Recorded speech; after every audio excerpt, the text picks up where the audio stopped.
Membandingkan Indonesia yang populasinya 260 jutaan, ada baiknya sesekali kita berani membandingkan dengan negara Amerika yang penduduknya 330 juta atau membandingkan dengan negara Eropa Barat yang kalau di total jumlah populasinya adalah 370 jutaan. Dari GDP Amerika, nilainya adalah 19,3 triliun dolar. GDP Eropa Barat adalah 16,7 triliun dolar. Indonesia 1 triliun dolar. Sengaja saya tidak membandingkan dengan Cina yang 1,5 miliar populasinya dan India yang 1,2 miliar populasinya. Juga tidak membandingkan GDP Cina yang 13,2 triliun dolar juga dengan GDP India yang 2,6 triliun dolar. Apa yang mau kita bandingkan? Ada 600-an perusahaan besar di Indonesia yang asetnya lebih dari 100 juta dolar. Di Eropa ada 26.000 perusahaan yang asetnya di atas 100 juta dolar. Di Amerika ada lebih dari 39.000 perusahaan yang asetnya di atas 100 juta dolar. Kecil jika dibandingkan Indonesia dengan mereka. Perusahaan di dunia yang memiliki penjualan tahunan di atas 1 billion dolar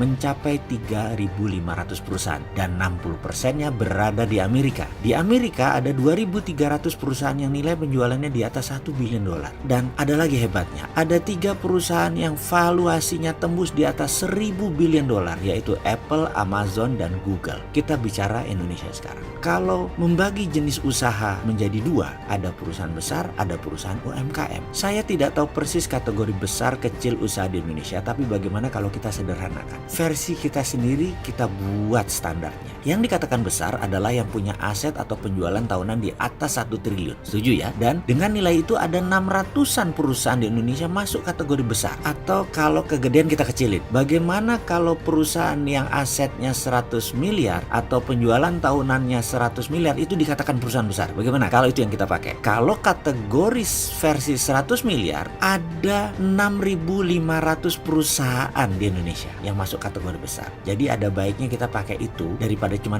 terlihat 600, lebih baik pakai ini jadi 6.500. Jadi keren, jadi kelihatan banyak perusahaannya. Lalu sisi lain lagi. Bagaimana sisi UMKM, yaitu usaha mikro kecil menengah. Berarti kalau kita masukkan 100 miliar ke atas adalah besar, maka 100 miliar ke bawah masuk UMKM. Kita pecah lagi. Bagaimana kalau penjualan tahunannya antara 2,5 miliar sampai 100 miliar itu masuk perusahaan menengah, perusahaan kecil adalah 500 juta sampai 2,5 miliar omsetnya per tahun, lalu di bawah 500 juta per tahun masuk kelas mikro. Setuju ya? Versi kita biar enak aja kita baginya. Gak usah pakai aturan Indonesia apalagi dunia. Kita jadi kecil nilainya. Jadi gak ada perusahaan besar di Indonesia kalau pakai standar dunia. Pertanyaan sekarang, ada berapa perusahaan kelas menengah di Indonesia dengan versi kita itu? Kelas 2,5 miliar sampai 100 miliar itu berapa banyak di Indonesia? Ternyata ada 77.000 perusahaan masuk kategori itu. Jadi ketika dikatakan bisnis UMKM yang katanya 50 jutaan, ternyata kalau 77.000